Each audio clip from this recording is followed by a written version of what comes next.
വെണ്ണക്കൽപ്പടവിൽ മിനുങ്ങണ മംഗള ചന്ദ്രികയിൽ. Hello guys, welcome back to my YouTube channel. എല്ലാവർക്കും സുഖമല്ലേ? അപ്പോൾ ഇന്നൊരു ഡേ ഇൻ മൈ ലൈഫ് എടുക്കാമെന്ന് കരുതി. അപ്പം രാവിലെ തന്നെ എണീറ്റിട്ടോ. ഒന്ന് ശനിയാഴ്ചയാണ്. സാധാരണ തിങ്കൾ തൊട്ട് വെള്ളി വരെ ഞാൻ കുറച്ച് ലേറ്റായിട്ട് എണീക്കും. പക്ഷേ ശനിയും ഞായറും ആകുമ്പോൾ കുറച്ച് നേരത്തെ എണീറ്റ് പോവും. നിങ്ങളൊക്കെ അങ്ങനെയാണോ?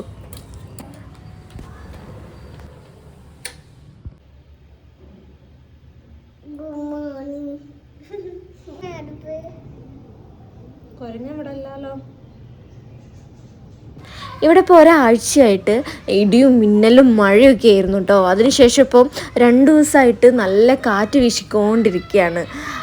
ചുറ്റിലും മരങ്ങളായതുകൊണ്ട് കാറ്റിങ്ങനെ വീശിക്കൊണ്ടിരിക്കുകയാണ്. ഒരു മഴക്കാറ് കൂടിയ കാലാവസ്ഥയെ. അപ്പോൾ വെയിലുണ്ടാവില്ല, നമുക്കൊരു ഉഷാറുണ്ടാവില്ല, എവിടെയെങ്കിലും മൂടി കിടന്നുറങ്ങാൻ തോന്നുന്നൊരു കാലാവസ്ഥയാട്ടോ. അപ്പം എന്നാലും നേരത്തെ എണീക്കാൻ കാരണം ഇവിടെ ഇപ്പോൾ വേസ്റ്റ് കളയാൻ വണ്ടി വരിക ചെയ്യുക. അല്ലെങ്കിൽ ഞങ്ങളുടെ സൗകര്യത്തിന് താഴെ പോയി കളഞ്ഞാൽ മതിയായിരുന്നു. ഇപ്പം രാവിലെ അവരുടെ തോന്നിയൊരു സമയത്ത് 7:30 അല്ലെങ്കിൽ ഒരു 8 മണിയൊക്കെ ആ ടൈമിന് വണ്ടി വരും. അപ്പോൾ ഇതൊരു വലിയൊരു അനൗൺസ്മെൻറ്റോ അല്ലെങ്കിൽ വിസിലൊക്കെ വിളിച്ചിട്ടാണ് വരിക. അപ്പോൾ നമുക്ക് ഉറങ്ങാനാവില്ല. അപ്പോൾ ഇത് കളഞ്ഞില്ലെങ്കിൽ ഒരു ദിവസം മൊത്തം അത് അവിടെ കിടക്കും. അതുകൊണ്ട് രാവിലെ എണീക്കണം കേട്ടോ. അപ്പോൾ ഇന്ന് ചായക്ക് അപ്പം കടലക്കറിയാണ്. കടല മുളപ്പിച്ച കടലയാണ്. അപ്പത്തിൻ്റെ മാവ് ഞാൻ എങ്ങനെയാണോ അരച്ച് വെച്ചത് അങ്ങനെ തന്നെ ഉണ്ട്, ഒട്ടും പൊന്തിയിട്ടില്ല. പക്ഷെ നമുക്ക് എന്തെങ്കിലും ഉണ്ടാക്കണ്ടേ. അപ്പം ദോശ പോലെ അങ്ങനെ ഉണ്ടാക്കിട്ടോ. സമയം ഇപ്പോൾ 9 മണിയായിട്ടുണ്ട്. അവൾ അകത്തുനിന്ന് തന്നെ ചായ കുടിച്ചു കേട്ടോ. ഞാൻ ഉണ്ടാക്കുമ്പോൾ തന്നെ അവൾ അവിടുന്ന് അപ്പോൾ കടലക്കറിയൊക്കെ അകത്തുനിന്ന് തന്നെ കഴിച്ചു. ഇടയ്ക്ക് അങ്ങനെ കഴിക്കാറുണ്ട് കേട്ടോ. അപ്പോൾ നല്ല സുഖമാണ്. പിന്നെ എനിക്ക് നല്ലോണം പോലെ അവിടെ ഇരുന്ന് കഴിക്കാമല്ലോ അവളുടെ ചായ കുടി കഴിഞ്ഞാൽ. അങ്ങനെ ഇപ്പം ഞാൻ ചായയിൽ ഇങ്ങനെ കൊക്കോ പൗഡർ ഇടും കേട്ടോ. നിങ്ങളും അങ്ങനെ ട്രൈ ചെയ്ത് നോക്കൂ കേട്ടോ. നല്ല കൊക്കോ പൗഡർ ആണെങ്കിൽ ഒരു നുള്ളിട്ടാൽ മതി. അപ്പോൾ ചായക്ക് ഒരു കടുപ്പവും ഒരു നല്ല ടേസ്റ്റ് വരും. ഒരു ചോക്ലേറ്റിൻ്റെ വലിയ ടേസ്റ്റൊന്നും അല്ല, നല്ലൊരു കടുപ്പൊക്കെ വന്നിട്ട് നല്ല ടേസ്റ്റ് വരും. അപ്പോൾ നിങ്ങളും അങ്ങനെ ഒന്ന് ട്രൈ ചെയ്ത് നോക്കൂ കേട്ടോ. അപ്പോൾ ഇതാ ചായ ആയിട്ടുണ്ട്. അവൾ അകത്തുനിന്ന് കഴിച്ചതാണ്. അവളിവിടെ വന്നിരിക്കുന്നുണ്ട്. അവളൊന്നും കൂടെ ഞങ്ങളെ കൂടെ ഇരുന്ന് കഴിച്ചു കേട്ടോ. ആദ്യം തൊട്ട് പറയുകയാണെങ്കിൽ അടിപൊളിയായിട്ട് പറഞ്ഞു. ഏതൊക്കെ പറ?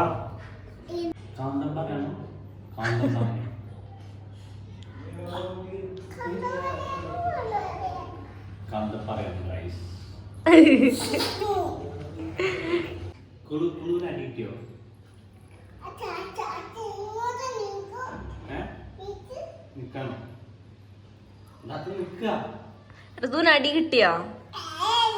രാവിലെ തന്നെ അടി കിട്ടി. എന്തിനാ കിട്ടിയേ? തുപ്പിയോ? ആണോ? അച്ഛൻ്റെ മേത്തേക്ക് തുപ്പിയോ? ആണോ? ചായയൊക്കെ കുടിച്ചു. പാത്രമൊക്കെ അന്നപ്പോൾ തന്നെ കഴുകി എടുത്തു വെച്ചു കേട്ടോ. ഇല്ലെങ്കിൽ അവിടെ വെച്ചാൽ എന്നോട് മടി പിടിച്ച് അവിടെ ഇരുന്നു. അത് വേണമെങ്കിൽ ഒരു ഉച്ച വരെ ആ പാത്രം അവിടെ കിടക്കും. അതുകൊണ്ട് ഞാൻ അപ്പം തന്നെ കഴുകി നീറ്റാക്കി വെച്ചു. അപ്പോൾ നമുക്ക് അടുക്കളയിലേക്ക് ഇങ്ങനെ പിന്നെയും കയറുമ്പോൾ എന്തെങ്കിലുമൊക്കെ കുക്ക് ചെയ്യാനൊക്കെ തോന്നും നീറ്റായിട്ടിരിക്കുമ്പോൾ. അപ്പം അടുക്കളയൊക്കെ വൃത്തിയാക്കി വെച്ചു. ഇനി നമുക്ക് ചോറിൻ്റെ പരിപാടി ഉണ്ട്. ഞാൻ ഇപ്പോഴേ ഒന്നും നോക്കില്ല. ഒരു 12 മണിയാകുമ്പോഴേ ഇനി ലഞ്ചിൻ്റെ പരിപാടിയൊക്കെ തുടങ്ങുള്ളൂ. അപ്പോൾ അതുവരെയുള്ള സമയം നമുക്ക് എന്തെങ്കിലുമൊക്കെ ചെയ്യാം.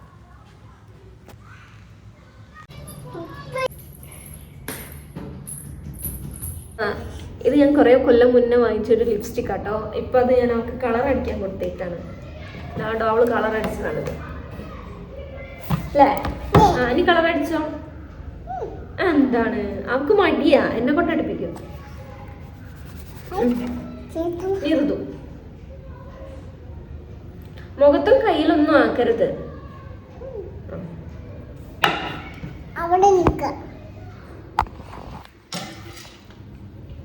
അടിച്ചു. അത് കയ്യിലെ മുഖത്തൊന്നും ആക്കരുതെന്ന് പറഞ്ഞിട്ട്. ഇത് ശരിക്കും നല്ലൊരു കളറാണ്. പക്ഷെ എൻ്റെ ലിപ്പിൽ ഇത് എനിക്ക് അത്ര ചേരാത്ത പോലെ തോന്നും. അതുകൊണ്ട് ഞാൻ അങ്ങനെ യൂസ് ചെയ്തിട്ടില്ല.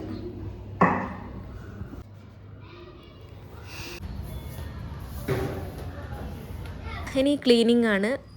അകമൊക്കെ ഇന്നലെ രാത്രി അടിച്ച് വാരിയതാണ്. ഇനി ഇപ്പോഴേ അകം അടിച്ച് വാരിയിട്ട് കാര്യമില്ല, എന്തായാലും വൃത്തികേടാക്കും. അപ്പോൾ വൈകുന്നേരമാണ് ഉള്ളിലൊക്കെ ക്ലീൻ ആക്കുള്ളൂ ഇനി. അപ്പോൾ പുറത്ത് അടിച്ച് വാരി കാറ്റ് വീശുന്നതിനെ കൊണ്ട് പൊടി ഇങ്ങനെ ഇവിടേക്ക് ഇങ്ങനെ വന്ന് വീഴും കേട്ടോ.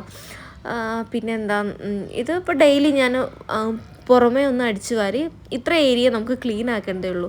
അതും ക്ലീൻ ആക്കണമെന്നൊന്നുമില്ല, അവർ വന്ന് ക്ലീൻ ആക്കിക്കോളും. പക്ഷേ ഞാൻ അവർക്ക് വേണ്ടി വെയിറ്റ് ചെയ്യാറില്ല, ഞാൻ തന്നെ ക്ലീൻ ചെയ്യാറുണ്ട്. അപ്പോൾ കുറച്ച് തുണി അലക്കാനുണ്ടായിരുന്നു, വാഷിംഗ് മെഷീനിൽ തുണി അലക്കാനിട്ടു.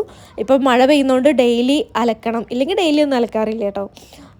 പിന്നെ ചോറ് വെച്ചു, കുക്കറിലാണ് ചോറ് വെക്കുക. എൻ്റെ വീഡിയോസ് കാണുന്നവർക്ക് അറിയായിരിക്കും, വേഗം ആയി കിട്ടും കേട്ടോ.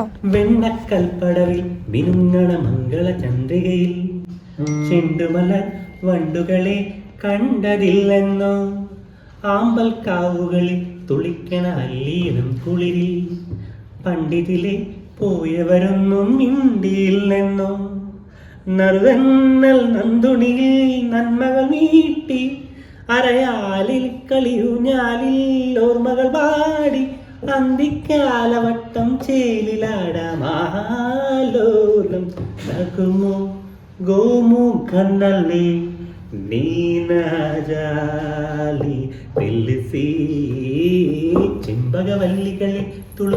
ഏട്ടന് പാട്ട് പാടാൻ ഭയങ്കര ഇഷ്ടമാണ് കേട്ടോ. അപ്പോൾ എനിക്കത് കേൾക്കാനും ഇഷ്ടമാണ്. അങ്ങനെ കുറച്ച് സമയം പോയി. പിന്നെ മോളെ കുളിപ്പിച്ചു, കണ്ണെഴുതി പൊട്ട് തൊടിയിക്കുകയാണ്. കണ്ണെഴുതാറില്ല, കണ്ണ് ചെറുപ്പത്തിലേ എഴുതാറില്ല. പിന്നെ ചിക്കൻ പൊരിക്കാൻ വെച്ചു. എന്താണ്, അടുക്കളയിൽ പണി ഇടയ്ക്കിടയ്ക്ക് നടന്നു പോകുന്നുണ്ട്. കറി വെക്കാനില്ല, കറി ഇന്നലെ വെച്ചതുണ്ട്. അപ്പോൾ ചോറ് വെച്ചു, ചിക്കനും പൊരിച്ചു. പിന്നെ ഏട്ടൻ എന്തോ റീൽസ് എടുക്കണമെന്ന് പറഞ്ഞ് അങ്ങനെ എന്തോ റീൽസ് എടുത്തു. പിന്നെ ആഴ്ചയിൽ ഒരിക്കൽ എന്തെങ്കിലും ഒരു ഫേസ് സ്ക്രബ് ഞാൻ ഫേസിലിടാറുണ്ട്. പിന്നെ എനിക്ക് തോന്നുമ്പോഴൊക്കെ ഞാൻ എന്തെങ്കിലും ഒരു ഫേസ് മാസ്ക്, അധികം റഫ് അല്ലാത്ത എന്തെങ്കിലും ഒരു മാസ്ക് ഞാൻ അപ്ലൈ ചെയ്യാറുണ്ട്. നാട്ടിൽ പോയി വന്നപ്പം മുഖം നല്ല കരിവാളിച്ചിട്ടുണ്ടായിരുന്നു. പൂളിലെ വെള്ളത്തിലൊക്കെ കുളിച്ചിട്ട് ശരിക്കും ടാനായിട്ടാണ് വന്നേക്കുന്നത്. അപ്പോൾ എന്തെങ്കിലും ഇതുപോലെ മാസ്കൊക്കെ അപ്ലൈ ചെയ്തിട്ടാണ് ഞാൻ അത് നല്ല രീതിക്ക് കുറച്ചത്. അപ്പം ഇതൊരു അടിപൊളി സ്ക്രബാട്ടോ. തേനും അലോവേരയും കാപ്പിപ്പൊടിയും മഞ്ഞൾപ്പൊടിയും ഇട്ടിട്ട് ഫേസ് ഒരു അരമണിക്കൂർ ഇങ്ങനെ ഒന്ന് പിടിപ്പിക്കാൻ വെക്കണം. ആ ടൈമിൽ ചിക്കൻ റെഡി ആയിട്ടുണ്ടായിരുന്നു. അവർക്ക് ഫുഡ് കൊടുത്തു. ടൈം കുറേ ആയിട്ടുണ്ട്. അപ്പോൾ അവർക്ക് ഭക്ഷണം കൊടുത്ത് ഞാൻ കുളിക്കാൻ പോയിട്ടോ. പിന്നെ തലയിൽ തേക്കാൻ വേണ്ടിയിട്ട് ഇപ്പോൾ തണുപ്പായതുകൊണ്ട് എനിക്ക് പേടി ഉണ്ടായിരുന്നു. എന്നാലും ഞാൻ എടുത്തു വെച്ചതല്ലേ എന്ന് വെച്ചിട്ട് കഞ്ഞീൻ്റെ വെള്ളം ഇന്നലെ എടുത്തു വെച്ചാണ്. അപ്പോൾ അതും കൂടെ തലയിൽ തേച്ചു കേട്ടോ. അപ്പോൾ അങ്ങനെ ഒരു അടിപൊളി കുളി പാസ്സാക്കി. കുളിച്ച് വന്നപ്പോഴത്തേക്ക് നല്ല വിശന്നു കേട്ടോ. പുറത്താണെങ്കിൽ മഴ പെയ്ത് തുടങ്ങിയിട്ടുണ്ട്. അപ്പം ഞാൻ പോയി ചോറ് കഴിച്ചു. അവൾക്കും കുറച്ച് ചോറ് വാരി കൊടുത്തു. അവൾ ഏട്ടൻ്റെ കൂടെ ശരിക്കും ഇരുന്ന് കഴിച്ചില്ല. അപ്പോൾ അവൾക്ക് കുറച്ച് ചോറ് വാരി കൊടുത്തു. പിന്നെന്താ, നല്ലൊരു ഉറക്കം വന്നു. ഞങ്ങൾ 3 പേരും പോയി കിടന്നുറങ്ങി കേട്ടോ. പിന്നെ എണീക്കുന്നത് വൈകുന്നേരമാണ്. ഉറങ്ങി എണീറ്റപ്പോൾ കടുപ്പത്തിലൊരു ചായ ഉണ്ടാക്കി. പിന്നെ രാവിലത്തെ അപ്പവും കടലക്കറി ഉണ്ടായിരുന്നു, അതും കൂട്ടി ചായ കുടിച്ചു കേട്ടോ. അപ്പോൾ എൻ്റെ വീഡിയോ സബ്സ്ക്രൈബ് ചെയ്യാത്തവരാണെങ്കിൽ സബ്സ്ക്രൈബ് ചെയ്യണം, പിന്നെ ലൈക്ക് ചെയ്യണം, കമൻറ്റ് ചെയ്യണം. അപ്പോൾ നമുക്കിനി അടുത്ത വീഡിയോയിൽ കാണാം. ബൈ.